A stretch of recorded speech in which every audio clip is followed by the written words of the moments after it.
Tous les navigateurs Internet, quels qu'ils soient, nous donnent la possibilité de pouvoir enregistrer nos adresses de site web dans une liste de favoris bien dédiée. Si je prends l'exemple de Google Chrome pour pouvoir créer un favori, soit on clique sur l'étoile qui se trouve ici au niveau de la barre de recherche, soit on clique sur les 3 points verticaux, favoris, ajouter cet onglet aux favoris. Et pour pouvoir le visualiser, c'est plus ou moins pareil. On peut le visualiser directement ici. Soit on peut faire aussi comme ça, favoris. Et là, on a notre liste de favoris. Néanmoins, cette liste de favoris n'est pas forcément très accessible en fonction du navigateur ou de l'appareil utilisé. Et comme vous savez, sur cette chaîne, on cherche toujours la méthode la plus simple sans forcément se casser la tête. Donc, plutôt que de multiplier les clics au menu déroulant, nous allons transformer le lien qui, à la base, devrait être un favori en application ou raccourci exécutable depuis notre bureau. D'où le titre de la vidéo, comment transformer un site web en application. Salut YouTube et bienvenue, je suis Evans et c'est moi qui vais vous entretenir tout au long de cette vidéo. Dans un premier temps, je tiens d'abord à m'excuser parce que ça fait un bon bout de temps maintenant que je n'ai pas fait sortir de vidéo, mais je ferai l'effort d'être plus ou moins régulier. Donc si le contenu te plaît, je t'invite à t'abonner, à activer la cloche de notification, mettre un like, un commentaire et on est parti. Et je tiens à m'excuser aussi pour ceux qui pensaient qu'en cliquant sur la vidéo, ils allaient découvrir des techniques de programmation incroyables. Certes, la programmation me passionne, mais pour être franc, je n'ai pas assez de compétences là-dedans.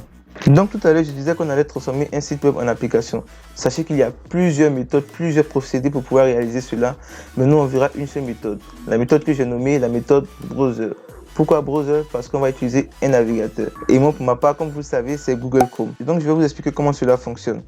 Dans un premier temps, tu vas ouvrir ton navigateur. Tu vas choisir le site qui t'intéresse, le site que tu veux transformer en application. Si je veux YouTube, par exemple, je clique sur youtube.com. Donc là, on a youtube.com. Et là, si je veux transformer YouTube en application, pour ne pas à chaque fois venir ouvrir mon navigateur et taper YouTube dans la barre de recherche, je viens juste sur les 3 points verticaux. Je viens dans plus d'outils. Et là, je vais venir dans créer un raccourci.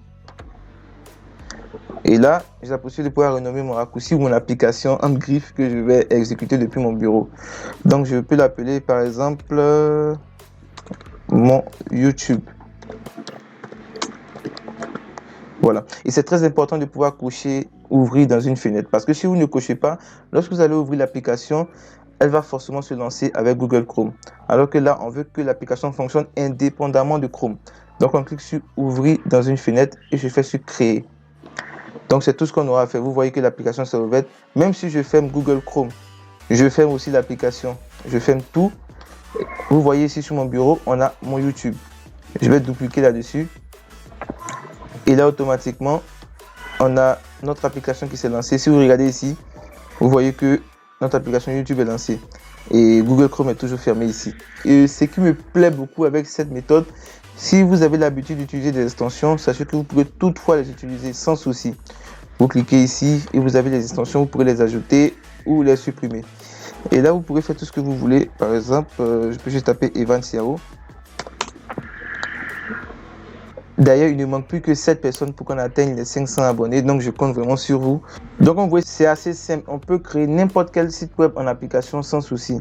Là, je peux par exemple choisir Gmail pour que je puisse accéder rapidement à mes mails.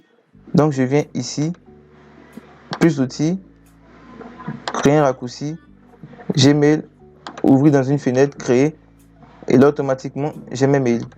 Donc, je ne serai pas obligé d'à chaque fois d'ouvrir Google Chrome, taper www.gmail.com. Je clique juste ici et là, automatiquement, j'ai mes mails. Voilà. Donc, c'est cette petite astuce que je voulais vous montrer aujourd'hui. Comme vous l'avez vu, elle est très simple, en moins de 2 à 3 secondes. Bon, 3 secondes, j'exagère. En moins de 10 à 15 secondes, on peut déjà réaliser cela. On peut créer un site web en application facilement et sans forcément ouvrir notre navigateur à chaque fois. Ça vous évitera de perdre du temps parce que vous savez ici, on cherche toujours à gagner en temps et en productivité.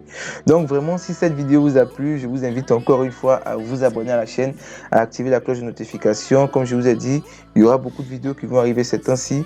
Je ferai l'effort d'être plus ou moins régulier et je vous souhaite aussi de passer une excellente et agréable journée ou soirée. Prenez soin de vous et portez-vous bien. Au revoir.